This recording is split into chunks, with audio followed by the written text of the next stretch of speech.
Brandy Hanna, 32, was an experienced and outgoing waitress at a family-owned diner in North Charleston, in South Carolina.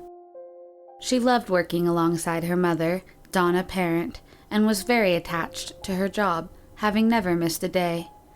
On a budget, she had only a prepaid phone with which to contact friends and family.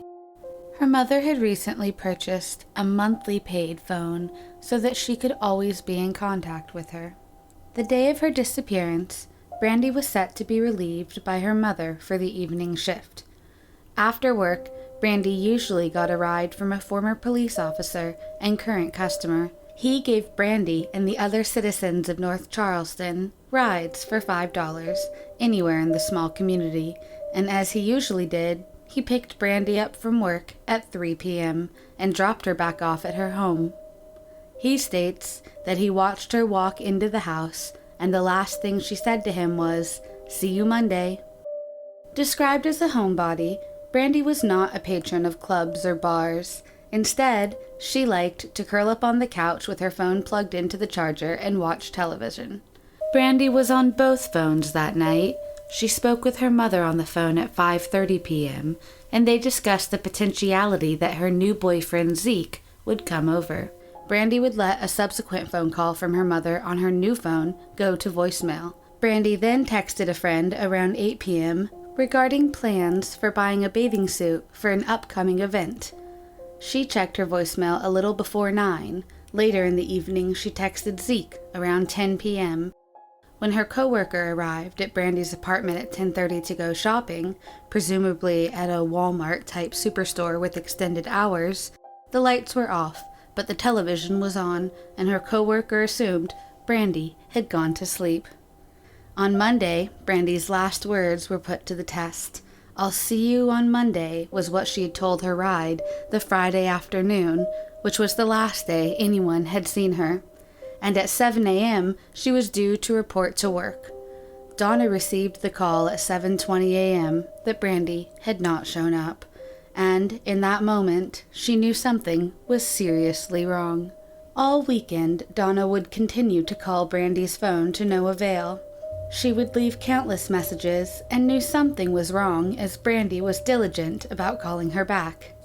Later, upon finally searching her apartment days after her family first suspected something was wrong, police would find all of Brandy's belongings present and accounted for, including cash in her wallet and her prepaid cell phone still on the charger. Brandy's new phone was not present. Police were interested in two suspects, both Brandy's ex-lovers, Ray McAdams and Zeke LANKFORD. Brandy had been living comfortably with her boyfriend of 6 years, Ray McAdams, when he allowed his friend GARLAND Eugene LANKFORD, aka Zeke, to stay at their house, as Zeke had recently left his wife and kids and needed a place to stay. However, in a twist of fate that proves no good deed goes unpunished, Brandy fell for the newcomer Zeke, and she soon informed Ray of their affair. Surprisingly, in light of her actions, Ray gave Brandy a choice: stop the tryst with Zeke and continue living with him, or get out. So Brandy got out. She and Zeke looked for a new apartment, which they found in a lower-class neighborhood close to the restaurant that Brandy worked at, Alex's. However, Zeke had a temper and argued with Brandy publicly. Brandy's mother recalls an argument where Zeke told her that he could make Brandy disappear. "I could kill your daughter and get away with it," he continued. "I could make her disappear and you'd never know." Donna replied to him, "That is a really crazy thing to say to a girl's mother." In what should have been another red flag, recalls Brandy's mother, Zeke claimed to not have the money to pay the security deposit for their tiny apartment and had to ask Brandy's mother to borrow the payment. Unsurprisingly, less than a month after moving into the new apartment and contributing nothing financially, Zeke abruptly left Brandy to return, presumably, to his wife and kids.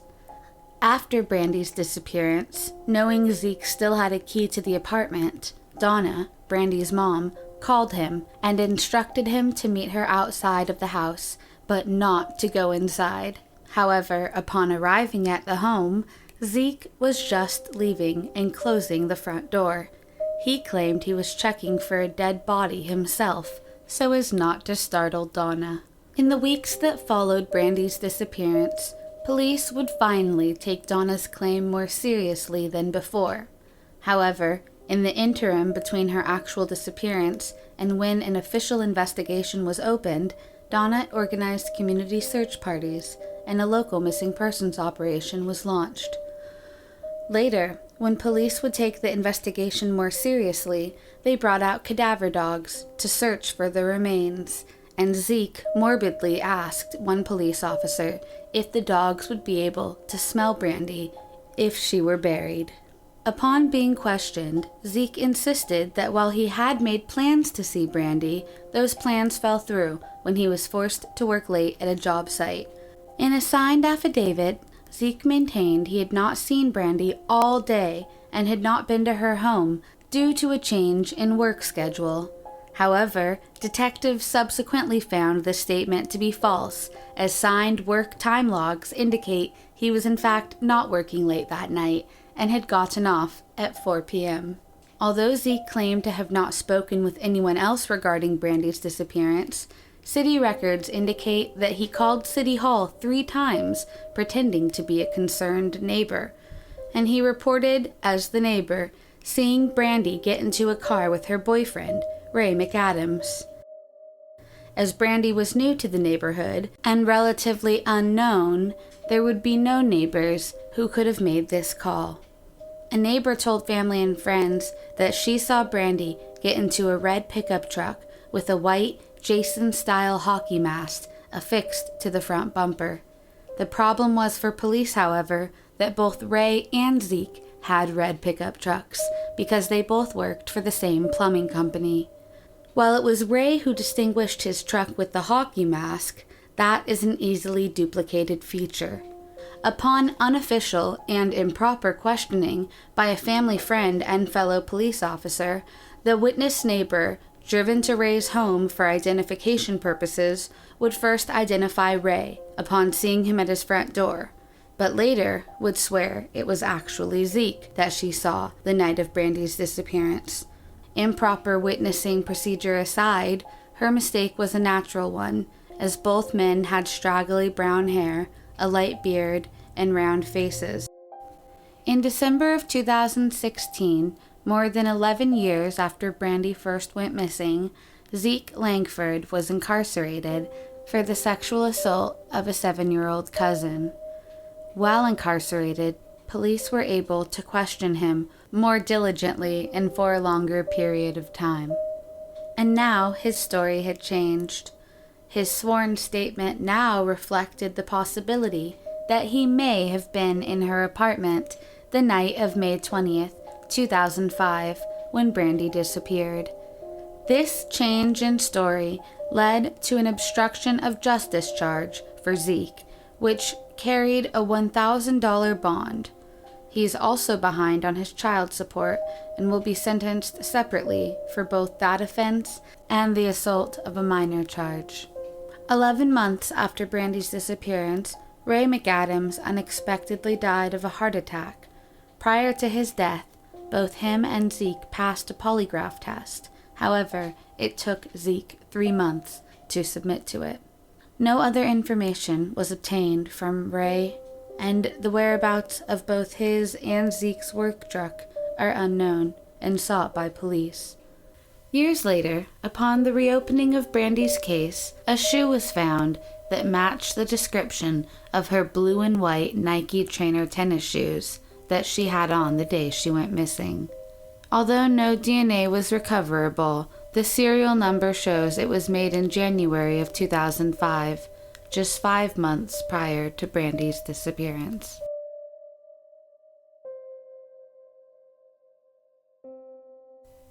Michael Johnston was a married father of 2. At 25, he had his whole life ahead of him, yet he was distracted by the temptations of 19-year-old Rochelle Robinson, who was studying to become a teacher and worked at a fast food restaurant. On June 27, 1994, they played the fantasy card game Magic: The Gathering together. But a mere 6 hours later, they would go through a nightmarish reality of which they would not survive. Police believe the secretive couple pulled off to the side of the road for some intimate time, and that the killer had come upon them making love. The morning of June 27, 1994, Michael's body was found next to his car on a quiet road by the Tacoma Sportsman's Club. Michael was shot with a gun and his throat was cut. His secret lover was injured fatally with the knife alone and was also found deceased 5 miles from the car. Markings on her neck suggest she was taken at knife point to the location of her death.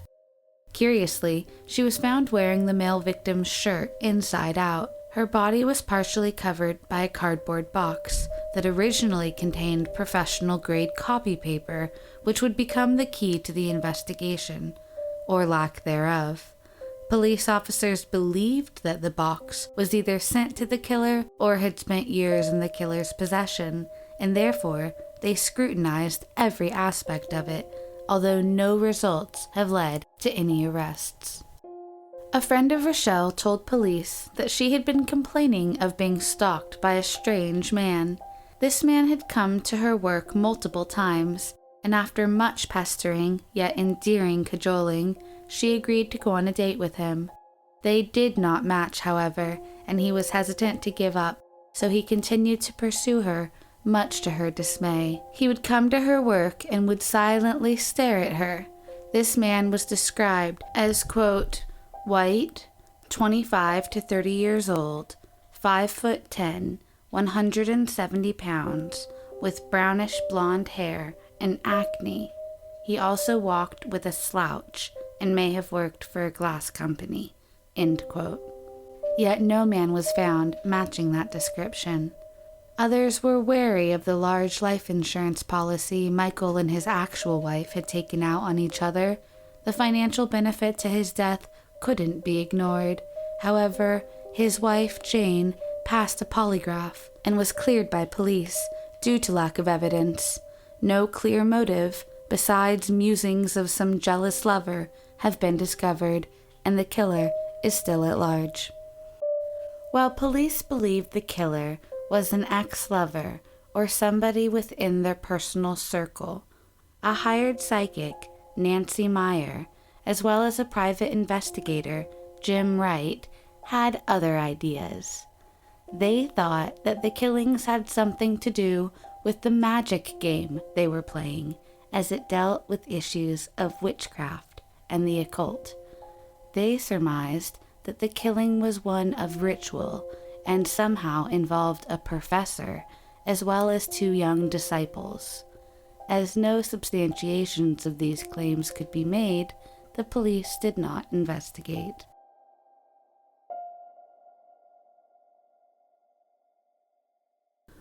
On the 4th of July of 1965, 39-year-old housewife Mary Mars Cawein went out drinking and dancing with her husband, Dr. Madison Cawein III, a hematologist and a professor at the Kentucky Medical Center. With them were mutual friends Sam and Betty Strother.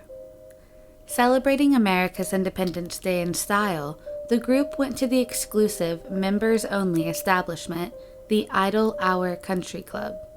They spent over $40 on drinks, which in 1965 was equivalent to over $300 in alcohol alone. Sam Strother would later estimate that each member of the 4-member party consumed 10 drinks. After the elite socializing and dancing at the club, they returned to the Strother home, which was 3 blocks from the Cawein home. While continuing to socialize and drink at the Strother home, Mary complained of feeling unwell, so her friend's husband, Sam Strother, drove her home. At the Cawein home were the couple's 2 children, as well as the Strother's child. Once at home, a taxi was called to bring the babysitter back to her residence at 12:30, but the taxi took almost an hour to arrive due to a mix-up in location. Meanwhile, Sam Strother stated that Mary went upstairs, drinking a bourbon and water, while he stayed downstairs with the babysitter and consumed a beer. He left, he said, leaving the door unlocked at around 1:30 a.m., just until after the babysitter had been picked up. Mary never came back downstairs, he stated. Upon returning to the still partying Strother household, Dr. Madison Cawein and Sam continued to drink and socialize until around 3 a.m., when Dr. Cawein claimed to be too intoxicated to return home alone and decided to spend the night, which was not out of the norm for him to do so. The next morning, after receiving a telephone call from her own child regarding the fact that they had not yet gotten breakfast, upon hearing this news in the already late morning, Betty tried to call Mary, to no avail. Betty picked up her kid, as well as the Cawein children, and drove them back to her own house to make them breakfast. Later, she brought them to a swimming lesson nearby. After dropping the kids off and continuously trying to get a hold of Mary and receiving no answer, Betty returned to the Cawein home to find Mary still in her bedroom, sitting stiffly in a chair, in the dark, with her head slumped to one side. Her bed was still made, and the room was not disturbed. As Mary was still in her evening clothes, Betty assumed she had fallen asleep. Betty went to wake her friend from what she thought was a nasty hangover, but as she looked closer, she realized that Mary was dead. Betty, alone and afraid, quickly called Mary's husband, Dr. Cawein, and her husband, Sam Strother, who both arrived quickly. Dr. Cawein instantly proclaimed that Mary had committed suicide and instructed Sam Cawein to dispose of Mary's drink, which sat on the bedside table. Instead of calling the police or an ambulance, they called one of Dr. Cawein's doctor friends, who confirmed her death. Police weren't called until the crime scene had been sufficiently contaminated. It took the coroner 6 weeks to rule her death a homicide.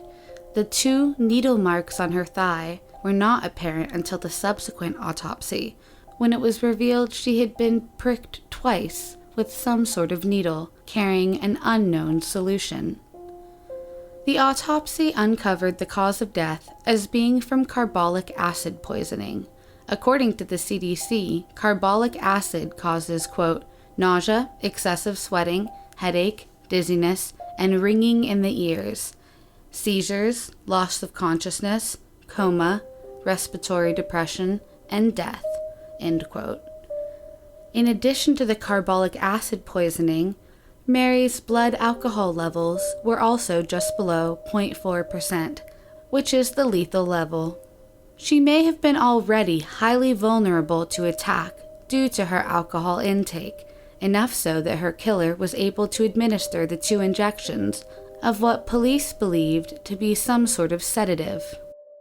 This over-the-top method of killing, spiking the drink or some other method of oral ingestion with carbolic acid, the 2 needle marks, the blood alcohol level, it all seemed as if ripped from a Hollywood movie, and as anyone who has ever seen a movie knows, the husband is always the prime suspect. Despite the insistence of Mary's father, the well-known George Swineboard, who was the dean of Kentucky's thoroughbred auctioneers and responsible for the sale of many future Kentucky Derby winners, the couple was not in a happy marriage whatsoever. Dr. Madison Cawein, the supposed bereaved husband, was in fact not a faithful man whatsoever. Dr. Cawein had recently asked Mary for a divorce, though no divorce proceedings had begun yet. He was involved with 2 women besides his own wife. First, he had an affair with divorcee Dr. Emma J. Lappet, who was a fellow hematology doctor at the hospital. This would begin a long relationship that had been happening for over 2 years, prior to Mary's death. Later, Dr. Cawein would begin a relationship with Barbara LEAPMAN, who was both his own patient and the wife of a colleague. Barbara LEAPMAN was being treated for Hodgkin's lymphoma and was seemingly the fallback woman for Dr. Madison after the long relationship with Dr. Lappet ended. Speaking about Barbara LEAPMAN, the philandering doctor later told police that, quote, he had fallen in love with her, end quote. However, Barbara Leapman's husband was not in such a whimsical mood, and threatened to bring physical harm to the man who was dating his wife. Mary Cawein was aware of the affair and worried about its implications for both her husband's esteemed family and also her husband's reputation. His medical license was on the hook, as his second affair was with a patient. To complicate matters, Barbara, the patient-turned-lover, was pregnant and seeking an abortion from Dr. Madison, though it is not stated whether she believed her husband or her boyfriend to be the father, and after Mary's death, she told police that she was worried that the abortion wouldn't happen. Naturally, after learning about this affair, Dr. LEAPMAN, Barbara's husband, would become the second doctor to be accused of homicide. But there was a third potentiality, one that upon further inspection would prove to be the most sinister of them all. The first of the other women, Dr. Lappet, was said to be very controlling. She would frequently keep tabs on Dr. Madison Cawein by driving past his home and calling his office repeatedly. She even told his secretary with authority that she did not have to not put any calls from Mrs. Leapman to Dr. Cawein through. He was so uncomfortable with Dr. Lappet's obsession with him that, as a police report states, Dr. Cawein told Mrs. Leapman that he was changing his methods of leaving the office, and he would hang his coat in different places because Dr. Lappet was checking in on him. Dr. Lappet was habitually calling Dr. Leapman, Barbara's husband, and cryptically telling him of an affair that his wife was having, though she didn't name names about with whom the affair was taking place. While these calls were intrusive and odd, asking random questions about Barbara's past, the strangest call happened the early morning of July 5th, around 2 to 3 a.m. This call, which was relayed by a telephone receptionist, was purportedly from Dr. Leapman's wife, saying he was needed at home. By this time, Dr. Leapman was familiar with the calls and suspected that the message was not from his wife, but from the lady who had been asking him so many questions about Barbara. He assumed that the call was made to force him to go home and catch his wife in the act of cheating. By this time, Dr. Leapman knew that Dr. Cawein was the one having the affair with his wife. Enraged by the persistency of the all-hours phone calls, Dr. Leapman contacted the police, but as he could not give the identity of the caller, and as no crime had taken place, there was nothing the police could do, as they were just phone calls. But in what would have been a second murder months later, some test results arrived for Barbara Leapman at the hospital regarding her Hodgkin's lymphoma. Because Dr. Cawein was not on duty, Dr. Lappet, a fellow hematologist, received the results instead. Dr. Lappet decided that the best course of treatment would be to administer nitrogen mustard to Barbara Leapman. Nitrogen mustard is a Schedule I substance within the Chemical Weapons Convention. Nitrogen mustard is a powerful drug, and Miss Leapman sent word back that Dr. Lappet wasn't her doctor, and that she wouldn't accept any treatment until Dr. Cawein was back on duty. Following the abrupt passing of Mary, Dr. Cawein was still seeing Barbara and acting very strange. He told Mary's mother 5 days after her daughter's death that the pathologist says that her daughter had probably just taken too many Alka-Seltzers and that gas had built up in the system and had apparently caused a heart attack, which was an odd statement to make because the mortuary and pathology department had yet to determine the cause of death. With no more witnesses or leads, the police were left to wonder. Was it the scorned husband, Dr. Leapman, or the jealous ex-affair, Dr. Lappet? Or was it the philandering husband himself, Dr. Cawein, trying to tidy up some loose ends? Years later, when Dr. Lappet was interviewed by a journalist, she claimed to have never even known Dr. Cawein. No killer has ever been brought to justice, and Mary's case is described as a permafrost cold case.